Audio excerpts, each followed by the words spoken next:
अस्सलाम वालेकुम रहमतुल्लाह।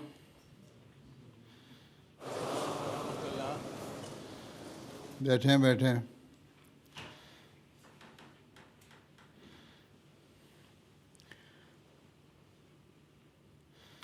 हाफिज़ फजले रब्बी साहब तिलावत।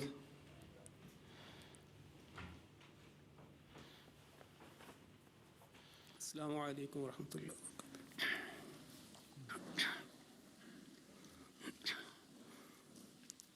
أعوذ بالله من الشيطان الرجيم. بسم الله الرحمن الرحيم. إن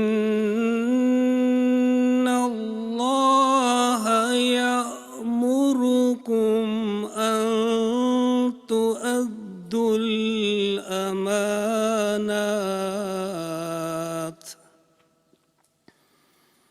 يأمركم أن تؤدوا الأمانات إلى أهلها وإذا حكمتم بين الناس أن تحكموا بالعدل. إن الله نعم ما يعظكم به. إن الله كان سميعا بصيرا. يا أيها الذين آمنوا أطيعوا الله وأطيعوا الرسول. أطيعوا الله وأطيعوا الرسول وأولي الأمر منكم. فإن تنازعتم في شيء فردوه إلى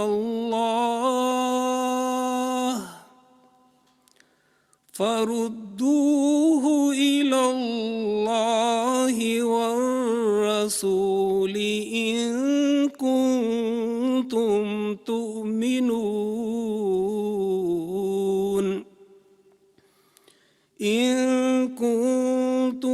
تؤمنون بالله واليوم الآخر. ذلك خير وأحسن تأويلا.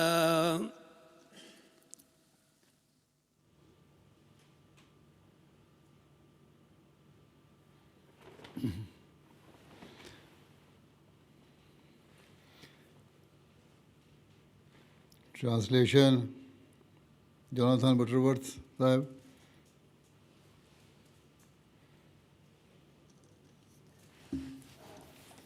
Assalamu alaikum wa rahmatullahi wa barakatuh, beloved Hazrat.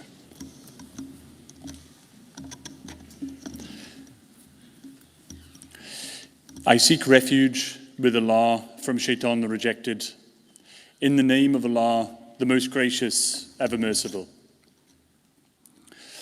Verily, Allah commands you to make over the trusts to those entitled to them, and that when you judge between men, you judge with justice. And surely excellent is that with which Allah admonishes you. Allah is all-hearing, all-seeing. O ye who believe, obey Allah and obey His Messenger, and those who are in authority among you. And if you differ in anything among yourselves, refer it to Allah and His Messenger, if you are believers in Allah and the last day. That is best and most commendable in the end. There you go.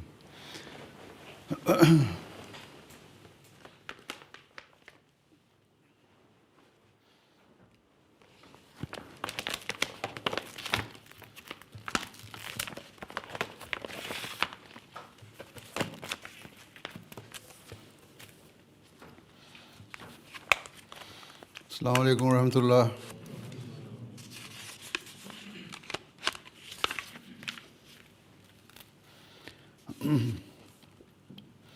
أشهد أن لا إله إلا الله وحده لا شريك له وأشهد أن محمدا عبده ورسوله أما بعد فأعوذ بالله من الشيطان الرجيم بسم الله الرحمن الرحيم الحمد لله رب العالمين الرحمن الرحيم مالك يوم الدين إياك نعبد وإياك نستعين اهدنا الصراط المستقيم صراط الذين أنعمت عليهم غير المغضوب عليهم ولا الضالين.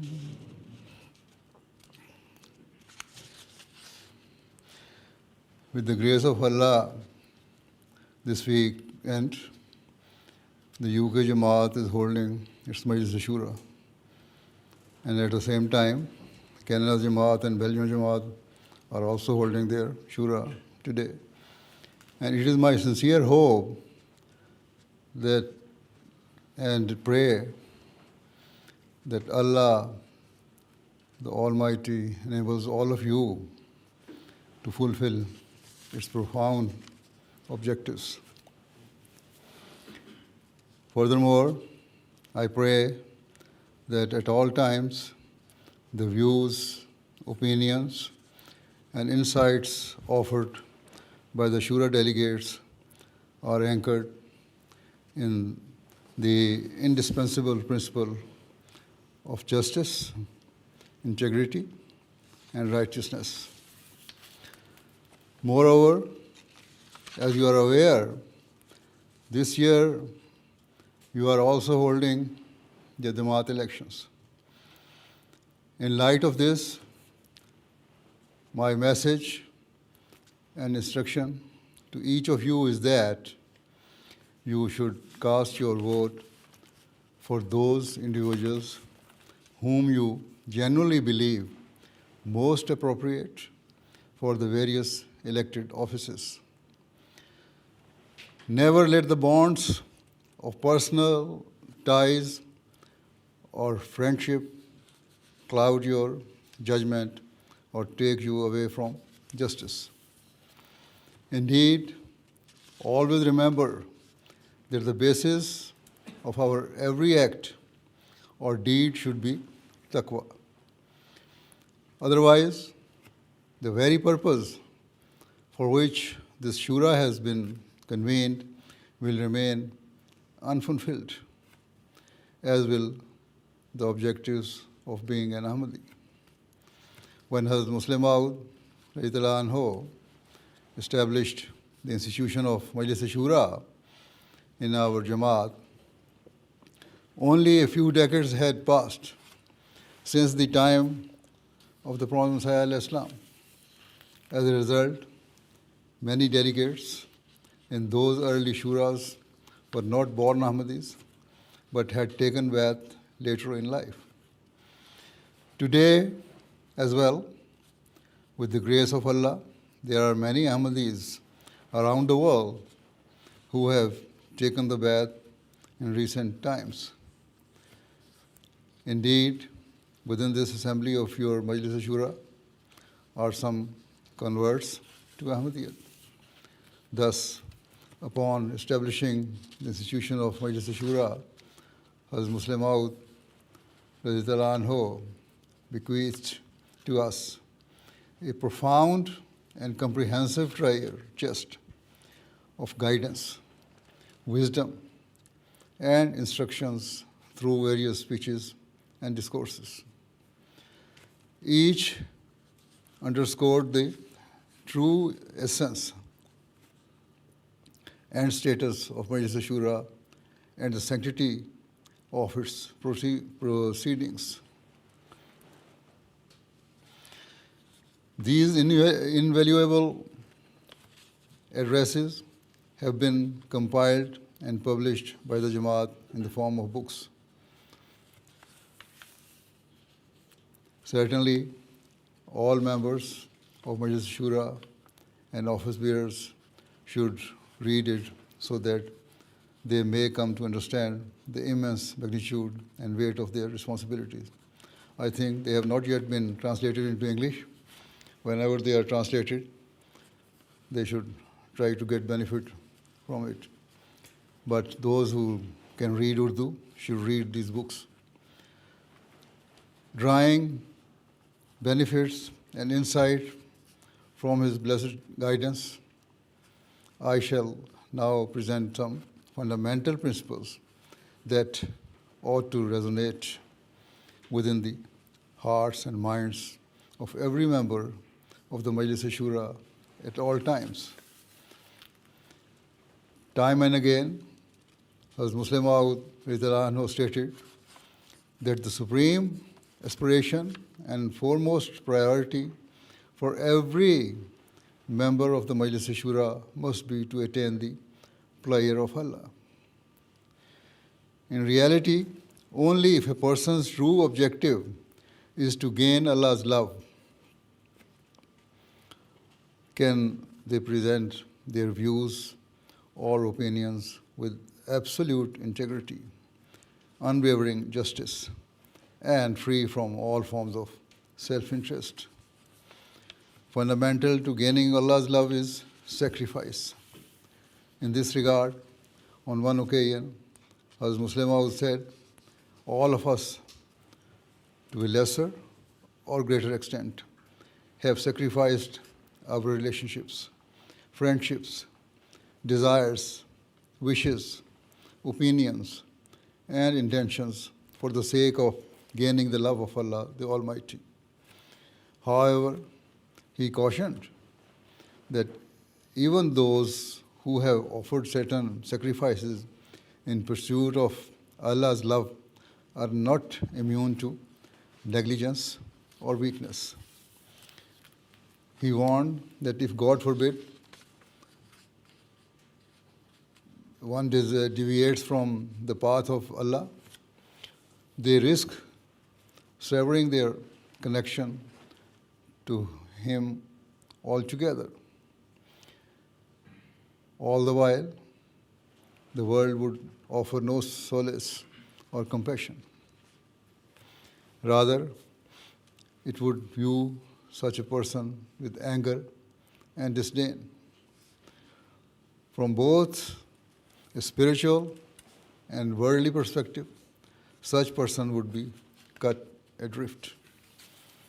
Indeed, as Muslim Maud radiallahu anhu described such people as the most unfortunate people on the face of the earth.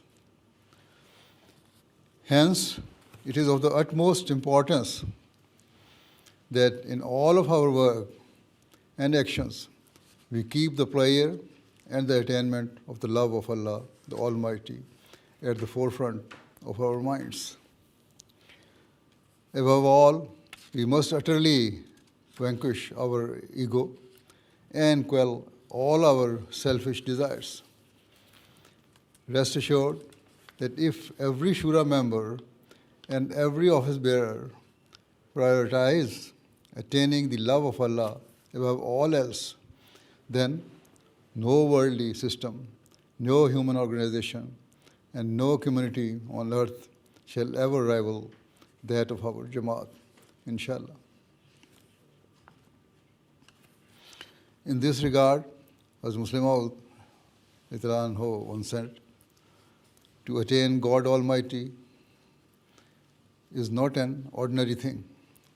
It requires such sacrifices that are not observed or matched in any other type of sacrifice. In simple terms, the level of sacrifice demanded for the sake of Allah should be far beyond any other sacrifice. As Muslim Maud explains that the fact that people are willing to make sacrifices is not remarkable in itself. Rather, it is the intention underlying those sacrifices that matters. In most cases, sacrifices are made out of a desire to attain honor, respect, and power. However, those sacrifices are not beneficial and do not lead to spiritual success because the objective is not to attain God's nearness, but merely to satisfy a person's ego and desire in the hope of achieving worldly honor and glory. So, as member of Majlis-e-Shura, you must understand and recognize that sacrifices driven by tainted motives can never yield benefits. Many people have sacrificed their lives, yet failed to attain the love of God. Many people have made immense financial sacrifices, yet remain deprived of God's love.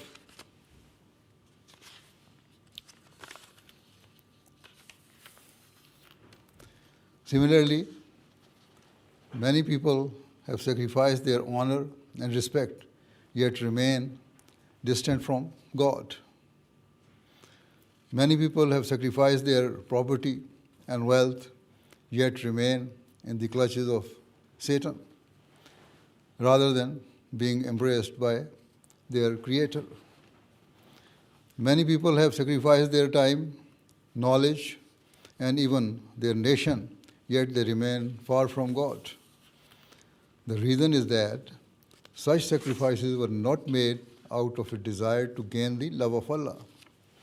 Rather, as Muslim has described these as ancillary sacrifices. In this context, Muslim states that beyond all other forms of sacrifice, the ultimate and complete sacrifice is one that demands the utter surrender of one's desires and ego. For it is a person's ego and desire that he prizes above all else.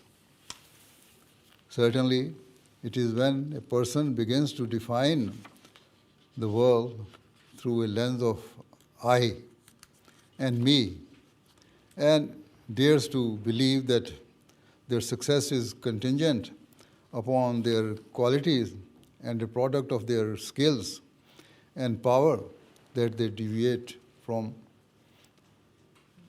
the path of God. Thus, even when offering what seems like an immense sacrifice, the motive of such a person are tainted.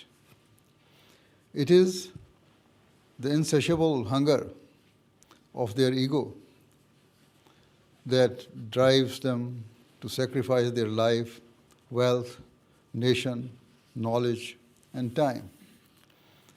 They are driven by a desire to protect or elevate their standing and status in the world. Explaining this profound point, as Muslim states that on the surface, it may seem that a person is making sacrifices for the sake of his nation, country, and honor, yet, in reality, he is motivated by his ego. It is reflection of how he considers himself to be the most worthy. He is only willing to make sacrifices because they align with his wishes and opinions. He makes sacrifices to ensure that his wishes are fulfilled. However, God Almighty says that the type of sacrifice that leads to him is one where a person forgoes and sacrifices his deepest desires and inclinations.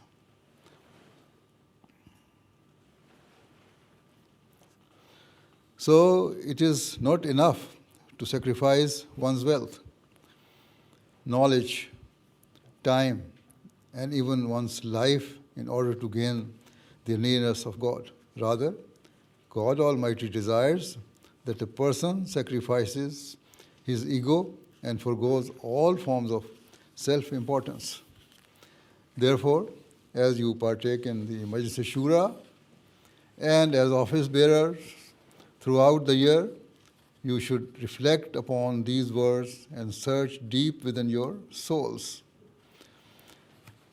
Assess whether the sacrifices or efforts you make for the sake of the Jamaat are made purely for the sake of attaining the love and pleasure of God Almighty, or having attained the title of an office bearer or Shura delegate, or are they merely an attempt to maintain your office and so-called status within the Jamaat? If the latter, then there is no benefit to such a position or office. And there is no benefit to being a representative at the Shura. Further, expounding upon this theme, Hazrat Muslim Maud stated that until a person entirely extinguishes the concept of me, he will not be accepted by God, because such a person in reality is guilty of associating partner with him. He says that while such a person may proclaim before the world that there is none worthy of worship except Allah, La ilaha illallah, yet within the recesses of his heart and mind, he elevates his own status and value to such a level that it is akin to associating partner with Allah the Almighty.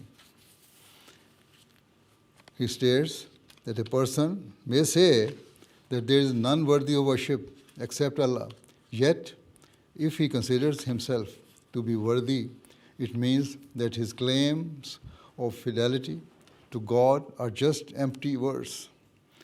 Thus, if Allah the Almighty demands any sacrifice from a believer, it is not sacrifice, it is to sacrifice the concept of me. He demands that a person destroys his ego and that the desires of the individuals are not upheld, rather it is the desires of God that are upheld. Here, as Muslim Maud explains that sacrifice requires a person to devote themselves unconditionally to God Almighty and to submit entirely to His will and commands. He states, as mentioned earlier, that many people are willing to make seemingly great sacrifices of their wealth or even their lives. However, those sacrifices are made to serve their interests and according to their desires. Reiterates that until a person entirely defeats their ego, self-importance, and personal desires, their sacrifice is not deemed pure in the eyes of God Almighty. To help explain this point, as Muslim Maud mentioned, the case of a man who fought valiantly alongside the Holy Prophet ﷺ and his companion during one battle. Indeed, the man fought with such a courage against the opponents that the companions heaped praise upon him. However, having observed him, the Holy Prophet ﷺ remarked that the person was destined for hell. Upon hearing this, the companions were stunned and confused at how it could be that this person who was fighting with such bravery and passion on the side of the Muslims was bound for hell. Nonetheless, one companion began to follow and observe that person closely with firm conviction that the words of the Holy Prophet ﷺ could not be false. The companion observed the individual being gravely injured during battle and saw that he could not tolerate the pain. Thus, he took his spear and leaned forward so that his chest was pierced. As a result, he died by suicide. Moreover, before his death, the person said that he had not been fighting for the sake of Allah. Rather, he had some pre-existing grievances and disputes with the opponents of Islam, and so joined the fight to settle his scores. Islam teaches us that the person who commits suicide lacks trust in God and as a result becomes deprived of His mercy. Thus, the personal motivation and subsequent suicide meant that the man was deprived of the status of a martyr. Ultimately, he was fighting for himself, not for the sake of Allah. In this way, the words of the Holy Prophet ﷺ were proven true to the letter. This incident serves as a warning to all office bearers that their every statement, opinion, and act should be made with the fear of Allah. Only then will they come to attain the blessings of God Almighty.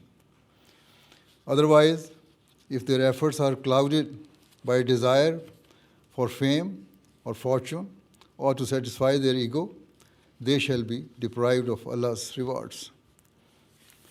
So, at all times, as members of Majlis-e-Shura and as office bearers, strive to overcome all forms of selfishness, self-importance, and anything else that can render your motives impure. Most of you are currently office bearers within the Jamaat, and many may soon be re-elected or given another duty, whether at a local, regional, or national level. As such, each of you should reflect upon the past 3 years term and ask yourselves, how much service did you do purely to attain the pleasure and rewards of Allah the Almighty? Conversely, how much work did you do for the sake of increasing your status or to impress others? Remember, if your time and service was offered to feed your ego, to elevate your worldly status, or to exert your authority, it will have been devoid of the rewards and blessings of God. In terms of the Jamaat elections, those who have been elected or maybe in the coming days should recognize that if their names are approved to serve the Jamaat, they must strive to fulfill their duties purely for the sake of Allah the Almighty, rather than to impress other people or to seek to demonstrate what they consider to be their qualities. For example, it must not be that Secretary Tabligh thinks that it is only due to his skills or qualities that they can achieve their bad target. It must not be that the Secretary Mal thinks it is because of his efforts that Chanda contribution increased. It should not be that the Secretary Talim considers that the Talim department's success is contingent upon him. Nor should it be that the Secretary Amur-e-Amma feels pride in having found appropriate solutions to various matters that came before him and believes that such success was due to his interpersonal skills and astuteness.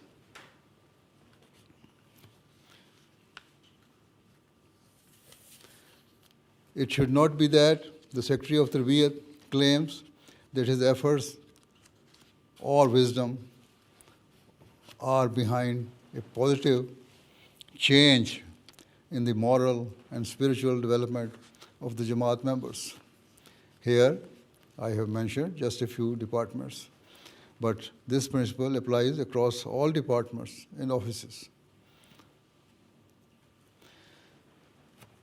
None of you should ever think that the Jamaat's success is due to your efforts, skills, or capabilities.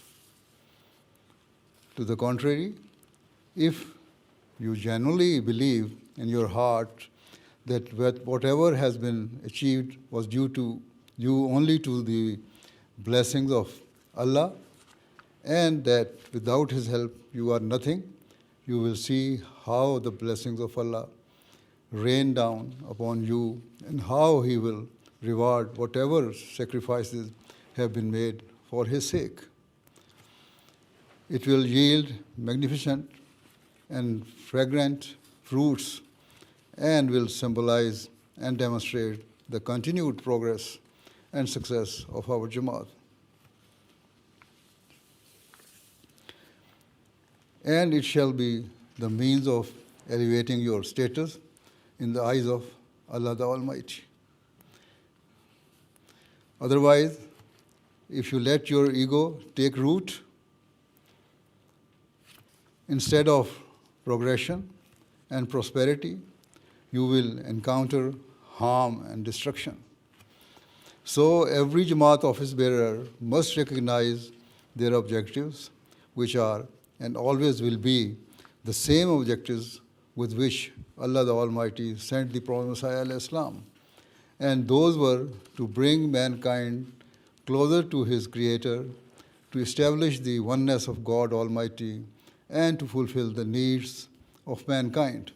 However, if in our hearts lies even a trace of impurity, or we come to possess the idol of one's ego, then how are we going to establish the oneness of Allah? How can it be possible for an idol worshipper to establish the oneness of God? It is contradiction in terms. Thus, if the concept of me continues to exist within your heart, you will not achieve anything of substance. On the other hand, if you sincerely try to save yourselves from all forms of idol worship and remain utterly faithful to Allah, you will witness the blessings of Allah at every turn and corner. Such people are those who become a means of true support and help for Khilafat.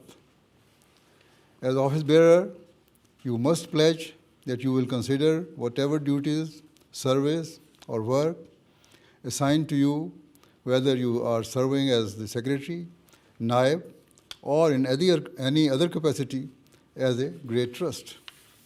Indeed, consider any duty given to you by the Jamaat or by the Khalifa of the time as the work of Allah, the Almighty, and strive to fulfill it for His sake.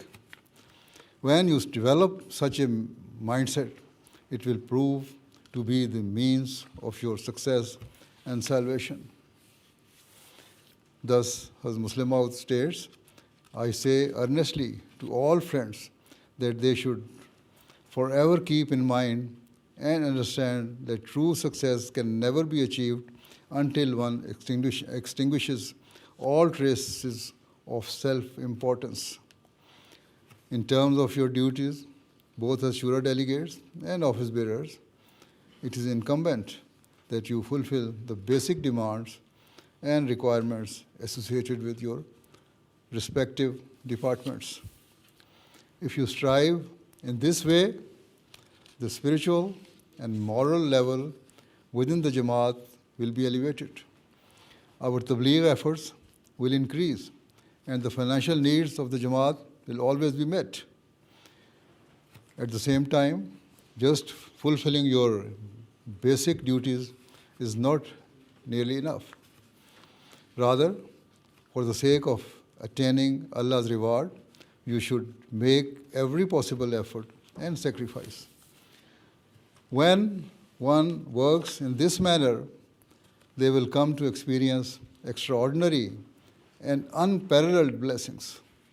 Similarly, every office bearer and delegate should remember and recognize that arrogance is a huge vice and sin, which we must avoid at all costs. For instance, when you observe the blessings of Allah, never become arrogant. Thus, as I said a few moments ago, none of the secretaries, whether Secretary Mal, Secretary Tabligh, Secretary Rishtarata, or any other office bearer, should ever think that the success of the department in which they serve or of the Jamaat is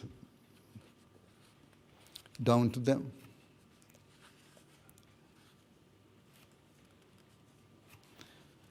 Any office bearer who thinks in this way is guilty of arrogance and is sure to forsake the blessings and help of Allah.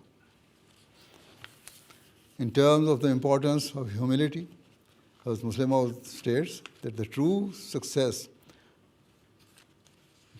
secret to success is to bow down in prostration before God Almighty and to profess one's weakness and deficiencies before Him. Otherwise, a person who in his heart thinks they are capable, yet in front of people say he is weak and powerless, is actually a hypocrite and liar. He says that there are some people who on the surface exhibit false humility and say that they are worthless or ignorant and that whatever they have achieved is due to Allah's blessings. Yet in their hearts, their actual state is different and is not of a person who truly submits before Allah. A Muslim also states that a genuine, humble person attributes all their success to God, both in their words and within their heart. They understand that without the grace of God, they are nothing.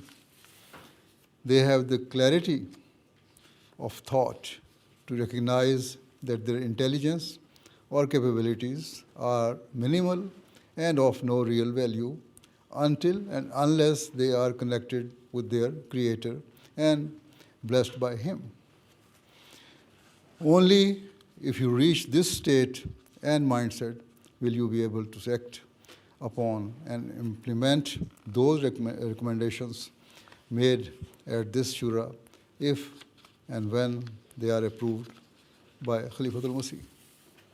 Indeed, the implementation of whatever decisions are made is of the utmost importance and fundamental to your duties as delegates of the Shura. It should not be that while here you make decisions or deliver passionate speeches, as is often the case at Shura. However, once the proceedings conclude, you neglect your tasks and forget about your obligations. I'm quite sure that if you review the Shura reports from the past 3 years and examine the decisions made, you will come to realize that there is much you have failed to achieve and implement. Furthermore, if you go back even further, 10 or 15 years, you will realize that never mind fulfilling what you were supposed to do. You will have forgotten about many of the decisions or objectives you had pledged to implement. Therefore, you should review previous decisions and seek to implement them while also keeping in mind the recommendations made at this year's Shura. If they are subsequently approved, you must strive to fulfill them in a timely and appropriate manner. At all times, your intention and motivation must only be to attain the blessings and reward of Allah. In reality, you must strive to become a true believer whose hallmark is that whatever he does is purely for the sake of attaining the rewards of Allah. Sometimes people claim or complain that they do not have enough resources to fulfill their duties or plans.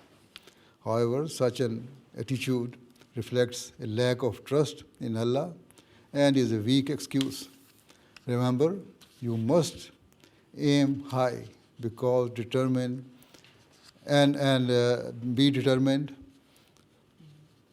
and have a firm resolve to fulfill your duties. For this, you must establish a firm connection with Allah. Through prayer and worship, seek His help. Thereafter, you must maximize your efforts and output and strive to the best of your abilities alongside your team.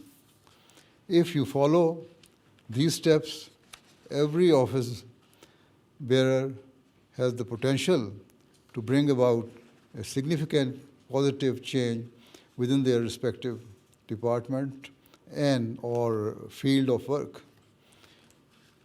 Only if you are working with this spirit and intention can you become a true Sultan-e-Nasir, a faithful helper of Khilafat. Further, recognize that you cannot become Sultan-e-Nasir through mere words or verbal pledges.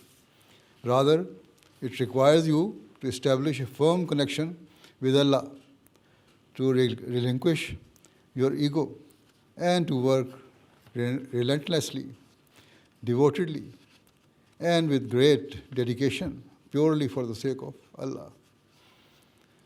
It requires you to utilize, train, and inspire the members of your respective teams. Treat them with love, compassion, and tenderness. Set an example of hard work, sincerity, and readiness for all possible sacrifices for younger Ahmadis to learn from and emulate. If and when you serve your faith in this way, you will be amongst those who abide by and implement the decisions made during the Shura. Before concluding, I also wish to remind you that during the Majlis-e-Shura, you must ensure that you maintain the dignity and sanctity of the proceedings at all times. Do not engage in meaningless or helpful debates. Instead, first determine if your contribution is necessary and likely to be beneficial. For example, if you think that someone else has already expressed a similar point to you, then there is no need to waste time by repeating it. Here again, the principle applies that you must not be motivated by your ego or a desire for prominence. Always remember that as an office bearer and Shura delegate, the fear of Allah must be deeply ingrained within your hearts. Every decision or opinion you give should be given truthfully, with the fear of Allah running through your veins. Only then will you reach the standard and level of dignity and status expected of the Majlis-e-Shura. Otherwise, you will simply be presenting your view in a worldly manner rather than in the manner required or expected of a spiritual and religious community.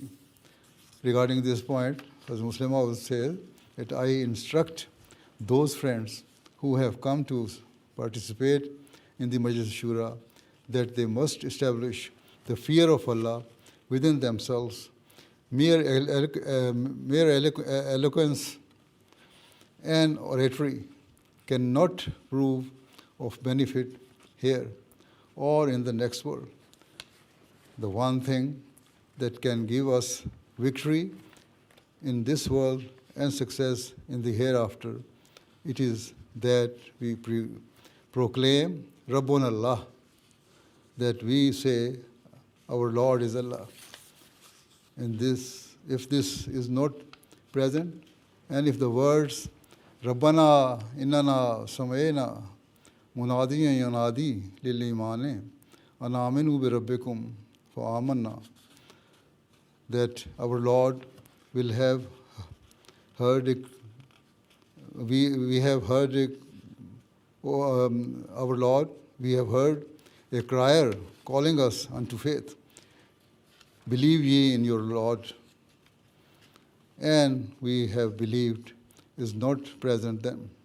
It is in comparison to the worldly power, forces and nations of the world. What is our status? In reality, it is not even that of a wing of a small bird. So remember, there is only one thing that sets us apart and upon which we can take pride, and that is that we have listened to Allah the Almighty and accepted the call of the crier of this era and believed in him and have presented ourselves to further his blessed mission. As I said, this is what distinguishes us. And having accepted the promised Messiah, al-Islam, it is incumbent upon us to constantly elevate the standard of our love and fear of Allah, the Almighty. In this regard, Hazrat Muslim Maud expressed his desire and prayer in the following words by saying, "May it be that the fear of Allah governs our every thought and view. May it be that the fear of Allah governs our tongues. May it be that the fear of Allah consumes our hearts. May it be that the fear of Allah courses through our every opinion or suggestion. And may His fear govern our every decision. Only if our hearts remain utterly submerged in the fear of God can we attain any honor or success. Thus, it is my hope and prayer that all of the delegates cast aside the dark shadows of their egos and that they do not let vested interests cloud their judgments or views even for a second. Rather, may every word uttered and every suggestion offered resonate purely with the love of Allah and a profound desire to serve the noble cause of Ahmadiyya. If this is your guiding principle, then inshallah you will play your role in igniting the spiritual revolution for which the Prophet Muhammad was sent and for which all of you have accepted him, and for whose sake the members of the Jamaat have entrusted you to represent them here today. Only with this understanding and spirit can this Shura be truly deemed a success. May Allah, the Almighty, with grace and mercy, enable all of you to perceive this and grant you the ability to achieve the true objectives of the Shura. Amen. यहाँ Belgium, जैसा कि मैंने कहा, Belgium वगैरह के और बाज़ जगह दूसरी जगहों पे भी, पाकिस्तान में भी आजकल इंतखाबात हो रहे हैं, हिंदुस्तान में भी, उर्दू बोलने वाले इलाकों में भी. इसलिए पहले मेरा ख्याल था खुलासा, लेकिन मेरा ख्याल खुलासे से ज़्यादा कुछ हो जाएगा. उर्दू में बयान कर दूँ. यहाँ भी बैठे हुए बाज़ लोगों को सही तरह समझ नहीं आती. سو ان کے لیے بیان کر دوں کہ اللہ تعالیٰ کرے کہ آپ لوگ شورا کے جو مقاصد ہیں ان کو پورا کرنے والے ہوں، انصاف کے تقاضوں کو پورا کرتے ہوئے اور تقویٰ کے تقاضوں کو پورا کرتے ہوئے اپنی آراء پیش کریں۔ اس سال شورا میں انتخاب بھی ہونے ہیں، کوشش یہ کرنی چاہیے کہ ایسے لوگوں کو منتخب کیا جائے جو واقعی اس عہدے کے حقدار ہوں، اور یہ نہیں کہ کسی کی واقفیت یا ذاتی تعلق کی وجہ سے منتخب کیے جائیں۔ ہمیشہ یاد رکھیں کہ ہر کام کی بنیاد تقویٰ پر ہونی چاہیے۔ اگر یہ ہوگا تو تبھی ہم کامیابی سے اپنے معاملات طے کر سکیں گے، ورنہ ہمارا جو مقصد ہے وہ پورا نہیں ہو سکتا۔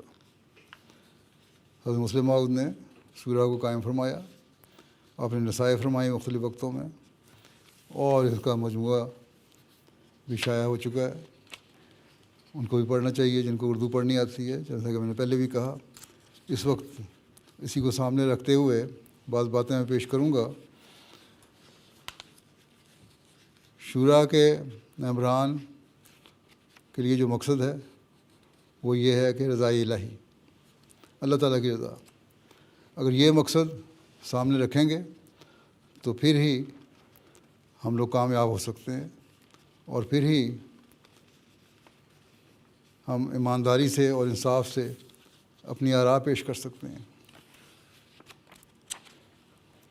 اپنے آراء پیش کرتے ہوئے یا نام تجویز کرتے ہوئے کسی کے لیے رشتہ داروں عزیزوں کو سامنے نہ رکھیں، اپنی امنگوں اور آرزوؤں کو سامنے نہ رکھیں، اپنے ارادوں کو سامنے نہ رکھیں، بلکہ ہر چیز اللہ تعالیٰ کی خاطر ہو۔ بہت سارے ایسے ہیں ہم میں سے جنہوں نے ان چیزوں کو احمدیت قبول کرنے کے لیے قربان کیا ہے تاکہ اللہ تعالیٰ کی رضا حاصل ہو۔ بس اگر باوجود اس کے کہ ہم نے مختلف پہلوؤں سے خدا تعالیٰ کی رضا کے لیے قربانیاں کی ہیں، اپنی غفلت سے خدا کی رضا کو کھو دیا اور دنیا کو ناراض کر کے اپنے مولا کو بھی راضی نہ کر سکیں، تو ہم دونوں طرف سے کھوئے گئے، اور ہم سے زیادہ بدقسمت روئے زمین پر اور کوئی نہیں ہو سکتا۔ بس ہمارے لیے نہایت ضروری ہے کہ ہم اپنے تمام کاموں میں خدا تعالیٰ کی رضا اور خوشنودی کو مد نظر رکھیں اور اپنے نفس کو درمیان سے مٹا دیں۔ بس اگر یہ بات ہر شورا ممبر اپنے سامنے رکھے، بلکہ ہر عہدیدار اپنے سامنے رکھے، تو ہماری جماعت کے اندر ایک عظیم نظام قائم ہو سکتا ہے جس کی مثال کہیں اور نہیں مل سکتی۔ اسی سلسلے میں حضرت مسلم موعود نے ایک جگہ فرمایا کہ خدا تعالیٰ کا ملنا معمولی بات نہیں ہے، اس لیے ایسی قربانی کی ضرورت ہے جس کی نظیر اور قربانیوں میں نہ ہو۔ دنیا میں بہت سی قربانیاں کی جاتی ہیں، اور ایسی قربانیاں کی جاتی ہیں جن کی تفصیلات معلوم کر کے ایک حساس دل کانپ جاتا ہے، اور ایک شعور رکھنے والے انسان کے جسم پر لرزہ طاری ہو جاتا ہے، اور اس کے رونگٹے کھڑے ہو جاتے ہیں۔ وہ سب قربانیاں اس لیے کی جاتی ہیں کہ نفس بڑائی اور عزت حاصل کرنا چاہتا ہے، نفس کی بڑائی اور عزت حاصل کرنا چاہتا ہے۔ اس قسم کی قربانیاں ہمیں نفع نہیں دے سکتی، کیونکہ اس کی غرض یہ نہیں ہوتی کہ خدا مل جائے، بلکہ یہ ہوتی ہے کہ نفس کو عزت حاصل ہو جائے۔ مگر ہم جس غرض کے لیے کھڑے ہوئے ہیں وہ یہی ہے کہ خدا تعالیٰ کی رضا حاصل کریں۔ اس لیے ہماری قربانی اس چیز کی ہونی چاہیے جو دنیا نہیں کرتی، کیونکہ جو قربانیاں دنیا کرتی ہے وہ ہمیں نفع نہیں دے سکتی، اور جس مقصد کے لیے ہم کھڑے ہوئے ہیں وہ نہیں پا سکتے۔ اگر جان کی قربانی سے خدا مل جاتا تو بہت لوگ ہیں جو جان کی قربانی کرتے ہیں مگر خدا تعالیٰ کو پانے سے محروم رہ جاتے ہیں۔ اگر مال کی قربانی سے خدا مل جاتا تو بہت سارے لوگ ہیں جو مال کی قربانی کرتے ہیں مگر خدا کو پانے سے محروم رہتے ہیں۔ اگر عزت کی قربانی سے خدا مل جاتا تو بہت سے لوگ ایسے ہیں جو عزت کو قربان کرتے ہیں مگر خدا کے پانے سے محروم رہتے ہیں۔ اگر جائیداد کی قربانی سے خدا مل جاتا تو بہت سے ایسے ہیں جو جائیداد کی قربانی کرتے ہیں مگر خدا سے اتنے ہی دور ہیں جتنا ابلیس دور ہے۔ اگر وقتی قربانی سے یا علم کی قربانی سے یا وطن کی قربانی سے خدا مل جاتا تو بہت سے ایسے ہیں جو قربانیاں کرتے ہیں اور خدا تعالیٰ کی درگاہ سے دور رہتے ہیں، بس یقیناً یہ قربانیاں کافی نہیں، یہ ضمنی قربانیاں ہیں۔ بس آپ لوگ جو یہاں بیٹھے ہوئے ہیں اس بات پر غور کریں اور سوچیں کہ کیا وہ قربانی جو آپ جماعت کے لیے کر رہے ہیں یا عبادات جو آپ کر رہے ہیں یا کوئی بھی جو کام کر رہے ہیں وہ خدا تعالیٰ کی رضا حاصل کرنے کے لیے کر رہے ہیں کہ نہیں۔ جو عہدیدار یا نمائندگان ہیں جو اپنی آراء یہاں پیش کریں گے، یا وہ جو عہدیدار ہیں سارا سال اپنی خدمات جماعت کے لیے پیش کرتے ہیں، ان کو یہ سوچنا چاہیے کہ کیا وہ خدا تعالیٰ کی رضا حاصل کرنے کے لیے کر رہے ہیں یا صرف اس لیے کہ عہدہ مل گیا اور اب جماعت میں ان کی کچھ حیثیت بن گئی ہے تو اس لیے وہ کام کریں۔ اگر یہ بات ہے تو پھر ایسے عہدے کا کوئی فائدہ نہیں اور ایسی نمائندگی کا بھی کوئی فائدہ نہیں۔ حقیقی قربانی بالکل مختلف چیز ہے، وہ جان سے یا وطن سے یا مال سے یا خیالات سے یا ارادوں سے، عزت سے، وقت سے، علم سے بھی زیادہ عزیز ہے۔ وہ کیا ہے؟ وہ انسان کی انانیت ہے، وہ اس کا میں ہونے کا خیال ہے کہ میں بھی کوئی ہستی ہوں۔ وہ اپنے وجود کا احساس ہے جس کے لیے وہ اپنی جان، اپنے مال، اپنی عزت، اپنے وطن، اپنے علم، اپنے وقت، غرض، ہر چیز کو قربان کر دیتا ہے۔ جس وقت یہ خیال کرتا ہے کہ میرے وجود کا احساس اور میری علیحدہ ہستی خطرے میں ہے، وہ اس وقت کسی چیز کی پرواہ نہیں کرتا۔ قوم کی خاطر، ملک کی خاطر، عزت کی خاطر، آبرو کی خاطر، وطن کی خاطر قربانیاں کرنے والے بظاہر قوم و ملک، عزت و آبرو، وطن کی خاطر قربانیاں کرتے ہوئے نظر آتے ہیں، مگر دراصل جن چیزوں کے لیے قربانی کرتے ہیں وہ ان کی انانیت، وہ ان کا میں ہونا ہے۔ وہ قربانیاں جو چونکہ ان کی رائے اور ان کی مرضی کے مطابق ہوتی ہیں اس لیے کرتے ہیں، اور خدا تعالیٰ کہتا ہے کہ جس چیز کی قربانی میرے حاصل کرنے کے لیے کرنی چاہیے وہ مرضی کی قربانی نہیں ہے۔ خدا کو پانے کے لیے مال کی، جان کی، ارادوں کی، علم کی، وقت کی قربانی کافی نہیں ہے۔ خدا تعالیٰ اس احساس کی قربانی چاہتا ہے کہ میں ہوں، یعنی اپنی انا کو قربان کرنا ہوگا۔ یہ احساس کی قربانی اصل چیز ہے۔ جب تک کوئی انسان اس میں کو نہیں مٹا دیتا اس وقت تک خدا اسے قبول نہیں کرتا، کیونکہ وہ مشرک ہوتا ہے۔ ایسا انسان باوجود لا الہ الا اللہ کا نعرہ لگانے کے اپنے آپ کو ایک الگ وجود تصور کرتا ہے۔ جب وہ کہتا ہے کہ میں لا الہ الا اللہ کا قائل ہوں تو خود اپنے اس دعوے کو رد کرتا ہے، کیونکہ اگر میں ہے تو پھر وہ لا الہ الا اللہ نہیں کہہ سکتا۔ اگر اللہ تعالیٰ کسی چیز کی قربانی کا مطالبہ کرتا ہے تو میں کی قربانی کا مطالبہ کرتا ہے۔ وہ کہتا ہے کہ تم اپنے نفس کو مٹا دو، تمہاری مرضی نہ ہو بلکہ میری مرضی ہو، یعنی اللہ کی مرضی ہو، صرف میں رہوں اور میرا کوئی شریک نہ ہو۔ لا شریک صرف اللہ تعالیٰ کی ذات ہے۔ اپنے نفس کو بھی مٹانا پڑے گا اس کے لیے۔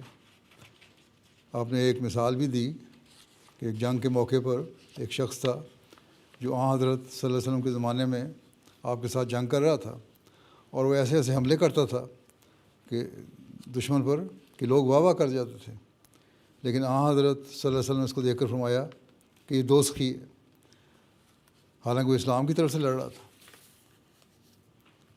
لیکن صلی اللہ علیہ وسلم نے فرمایا نہیں یہ دوزخی ہے۔ لوگ بڑے حیرت سے حضرت صلی اللہ علیہ وسلم کی طرف دیکھنے لگے کہ یہ تو اتنی جرت سے لڑائی کر رہا ہے، یہ کیوں دوزخی ہے؟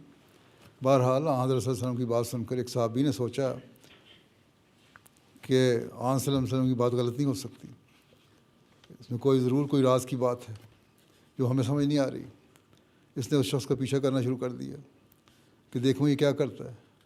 جب وہ پیچھا کر رہا تھا تو اس نے دیکھا کہ وہ شخص لڑتے لڑتے بہت زیادہ زخمی ہو گیا، اور اتنا زخمی ہو گیا کہ اسے تکلیف ہونے لگی۔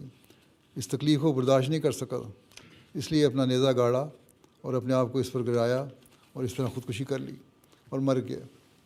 اور پھر جب وہ مر رہا تھا تو لوگوں نے اس سے جب پوچھا تو اس نے کہا کہ میں اسلام کے لیے نہیں لڑا تھا، بلکہ ان لوگوں سے پرانی عداوت تھی، اس لیے لڑا تھا۔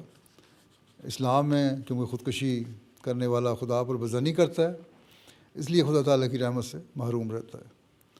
اور اس طرح یہ واقعہ بھی ہو گیا. حضرت صلی اللہ علیہ وسلم کی بات سچی ثابت ہوئی اور وہ خودکشی کی وجہ سے اس شہادت کے رتبے کو نہیں پا سکا جو اسلام کی خاطر لڑائی کے لیے تھا, جو اللہ تعالیٰ کی خاطر لڑائی کے لیے تھا.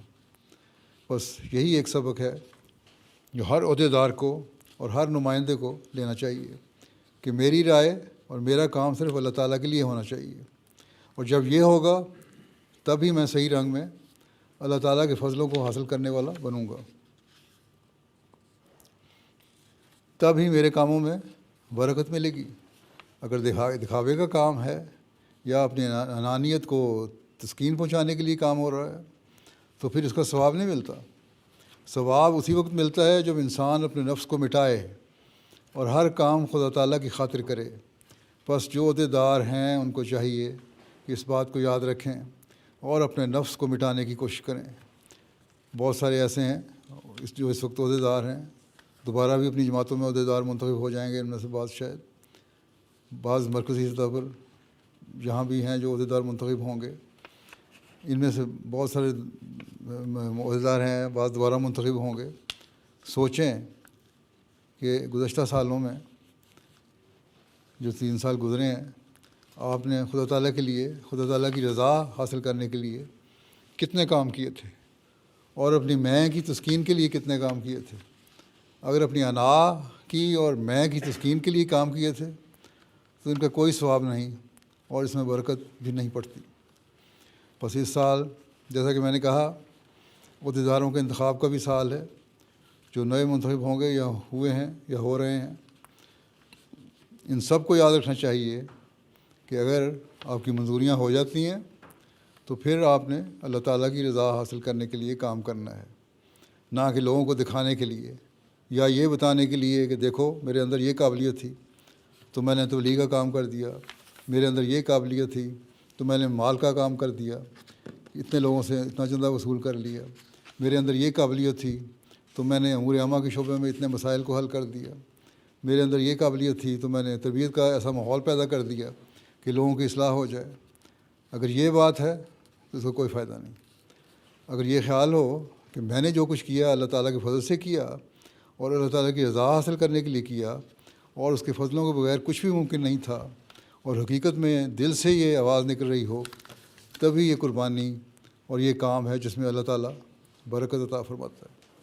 اور پھر اس برکت سے آئندہ ایسے پھل لگیں گے جو یقیناً جماعت کی ترقی کے لیے مفید ہوں گے, اللہ تعالیٰ کی نظر میں آپ کے مقام کو بلند کرنے کے لیے بھی مفید ہوں گے. ورنہ اگر انانیت ہے تو بجائے نفع کے نقصان والا سودا ہے.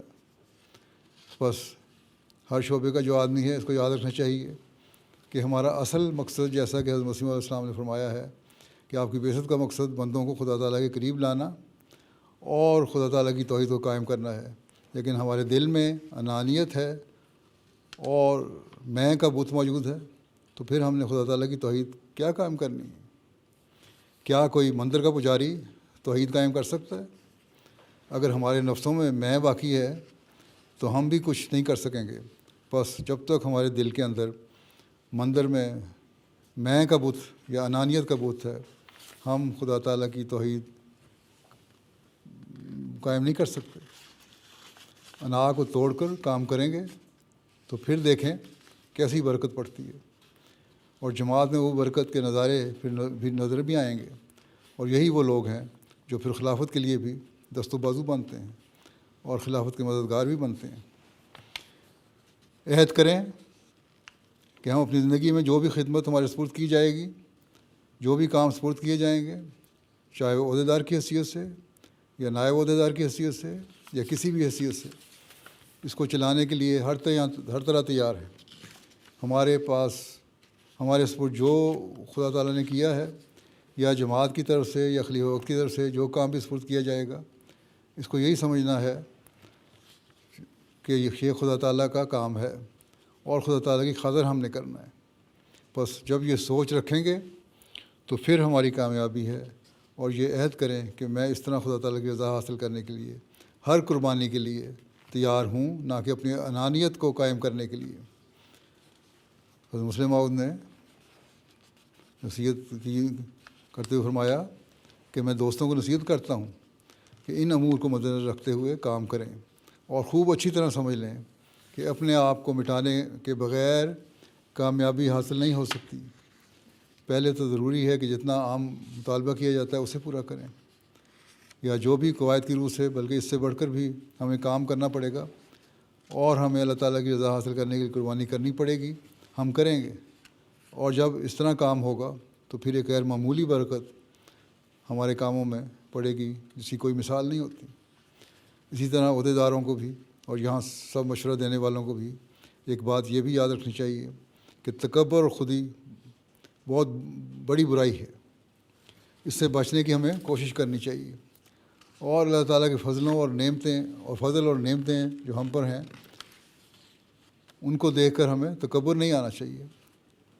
سیکٹری مال کے دل میں اگر یہ خیال آتا ہے کہ میرے کسی علم کی وجہ سے میں نے یہ بجٹ پورا کر لیا، یا جو میں نے پہلے مثالیں دی ہیں، سیکٹری تبلیغ کے دل میں خیال آتا ہے، یا کسی بھی سیکٹری کے دل میں خیال آتا ہے، یا کسی بھی عہدیدار کے دل میں خیال آتا ہے، کہ اگر یہ خیال آتا ہے کسی کو بھی کہ اپنی کسی قابلیت کی وجہ سے یہ کام کیا ہے میں نے، تو اس میں تکبر پیدا ہو جائے گا، اور جب تکبر پیدا ہو جائے پھر اللہ تعالیٰ کا فضل نہیں آتا، جیسا کہ پہلے ہی بیان ہو چکا ہے۔ حضرت مسلم موعود نے ہمیں نصیحت کرتے ہوئے فرمایا ایک جگہ کہ سچی اور حقیقی کامیابی کا گر یہی ہے کہ خدا تعالیٰ کے آگے گر جاؤ، اپنی کمزوریوں اور کوتاہیوں کو اس کے سامنے اقرار کرو، ورنہ جو دل میں یہ سمجھتا ہے کہ میں بھی کچھ کر سکتا ہوں مگر لوگوں کے سامنے کہتا ہے کہ میں کیا اور میری طاقت کیا ہے، وہ منافق ہے، وہ جھوٹا ہے۔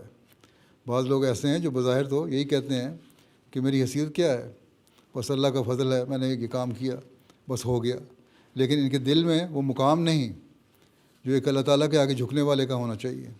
اصل میں تو منکسر المزاج وہ ہے جو دل میں بھی اقرار کرتا ہے کہ وہ کچھ نہیں کرتا، نہ کہ وہ جو صرف زبان سے کہتا ہے اور دل میں سمجھتا ہے کہ میں یہ کر سکتا ہوں، وہ کر سکتا ہوں۔ جب ہم خالی ذہن ہو کر سوچیں گے کہ ہم میں کوئی لیاقت اور قابلیت ہے یا نہیں، اس وقت دل یہ کہے کہ میرے اندر کوئی قابلیت نہیں، تب وہ برکات حاصل ہوں گی جن کی وجہ سے کامیابی حاصل ہوتی ہے، تب اللہ تعالیٰ کا فضل انسان کو پہنچے گا، اور جب یہ ہوگا تو تبھی اپنے لیے ان فیصلوں پر عمل کر سکیں گے جو شورا میں آپ نے فیصلے کیے ہیں یا کریں گے، اور اس کو اللہ تعالیٰ کی خاطر بجا لانے کی کوشش کریں گے۔ اور جب اللہ تعالیٰ کی خاطر بجا لانے کی کوشش کریں گے تو پھر اس میں برکت پڑے گی۔ یہ نہیں کہ یہاں تو فیصلے آپ کر لیں اور بڑے پرجوش تقریریں بھی کر لیں۔ عموماً شورا میں یہی ہوتا ہے، نمائندگان شورا میں بڑی پرزور تقریریں کرتے ہیں، عہدیدار بھی اپنے اظہار خیال کرتے ہیں، لیکن شورا کے بعد وہ بھول جاتے ہیں کہ انہوں نے کیا کام کرنے تھے۔ بس اصل برکت اسی میں ہے کہ اللہ تعالیٰ کے آگے جھکتے ہوئے، اپنی انانیت کو ختم کرتے ہوئے، اپنی ذمہ داریوں کو سمجھتے ہوئے، اللہ تعالیٰ سے دعا کرتے ہوئے ان فیصلوں پر عمل درآمد کروانے کی کوشش کریں۔ اگر آپ جائزہ لیں اور گزشتہ 3 سالوں کا اپنی شورا کا رپورٹوں کا جائزہ لیں اور دیکھیں کہ کیا فیصلے ہوئے تھے، تو آپ کو خود پتہ لگ جائے گا کہ ان 3 سالوں میں آپ نے جو کچھ حاصل کرنا تھا وہ نہیں کر سکے۔ اور اگر 10-15 سال کا جائزہ لیں تو پھر آپ کو پتہ لگے گا کہ بہت ساری باتیں ہیں جو آپ بھول بھی چکے ہیں، جو آپ نے کرنے کا عہد کیا تھا لیکن نہیں کر سکے۔ بس پرانی باتوں کو بھی یاد رکھیں، پرانے فیصلوں کو بھی دوبارہ دہرائیں، اور نئے فیصلے جو آج آپ کر رہے ہیں ان کو بھی اپنے سامنے رکھیں، اور یہ عہد کریں کہ ہم نے اب ان کو اپنے سامنے رکھتے ہوئے عمل کرنا ہے، اور اللہ تعالیٰ کی رضا حاصل کرنے کے لیے عمل کرنا ہے، نہ کہ کسی دکھاوے کے لیے۔ اور حقیقت میں ایک وہ مومن بننا ہے جس کی شان یہ ہے کہ وہ جو کام بھی کرتا ہے وہ خدا تعالیٰ کی رضا حاصل کرنے کے لیے کرتا ہے۔ بس بعض دفعہ لوگ کہہ دیتے ہیں کہ ہمارے پاس وسائل نہیں، ہمارے وسائل بہت کم ہیں جس کی وجہ سے ہمارے یہ کام نہیں ہو سکے۔ ارادوں میں بلندی ہو، پستی نہ ہو، اور مصمم ارادے ہوں، اور یہ کام کرنے کی لگن ہو، اور اللہ تعالیٰ سے تعلق اور دعا کے ذریعے سے اللہ تعالیٰ سے مدد مانگی جائے، اور پھر محنت کے ساتھ اپنی ٹیم کے ساتھ کام کروایا جائے، تو ہر عہدیدار ایک ایسا انقلابی کام کر سکتا ہے جس کے بہترین نتائج پیدا ہو سکتے ہیں، اور تبھی آپ لوگ خلافت کے سلطان نصیر بن سکتے ہیں۔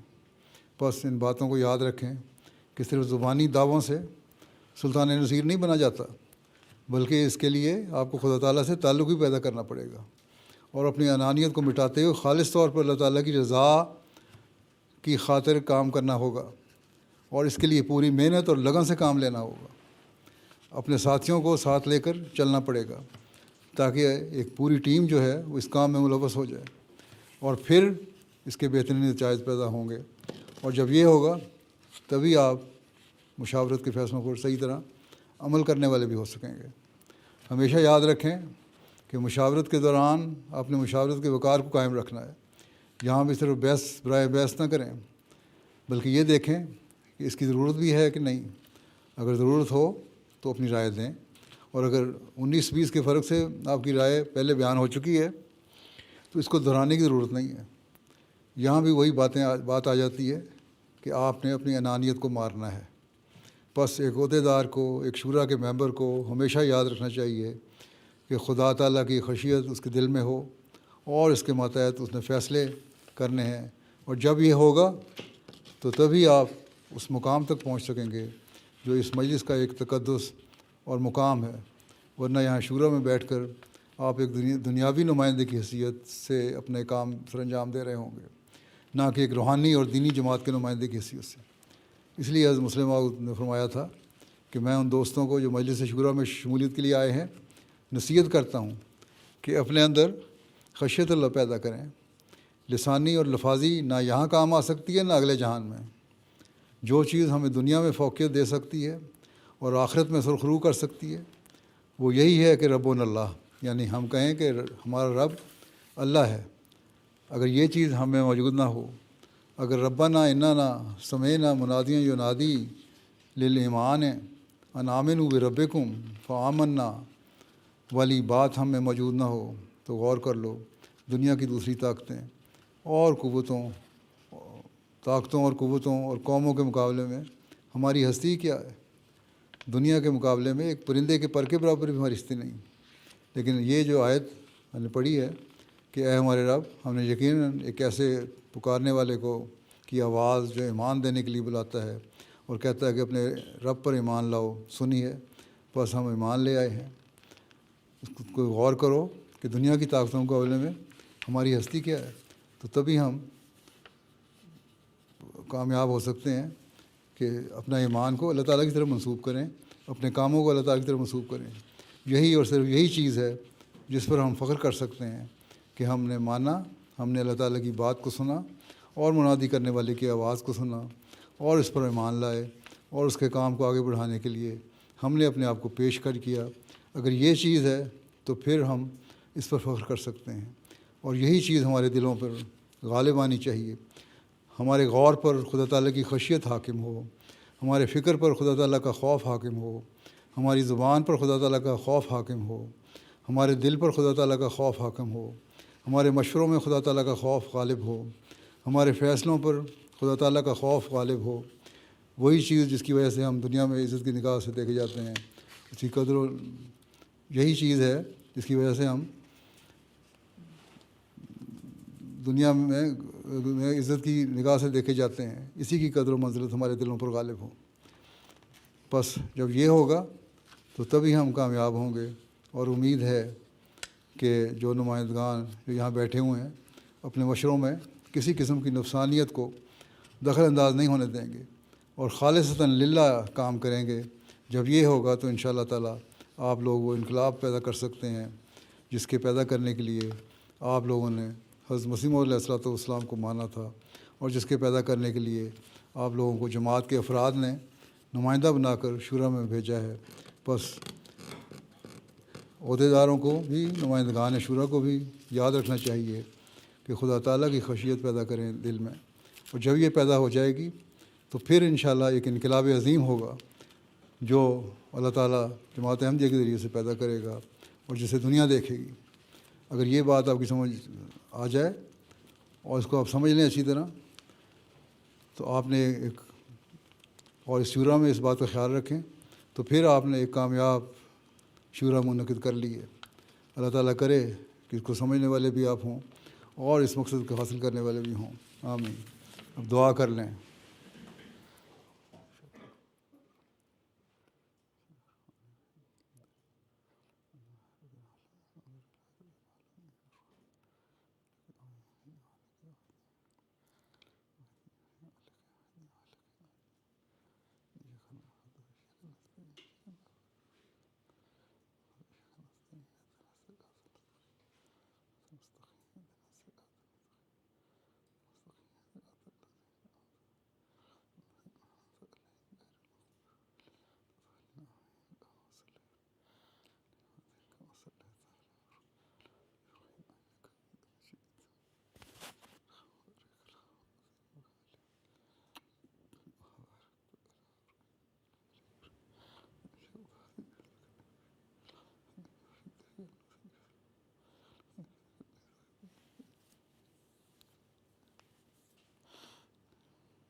Ameen.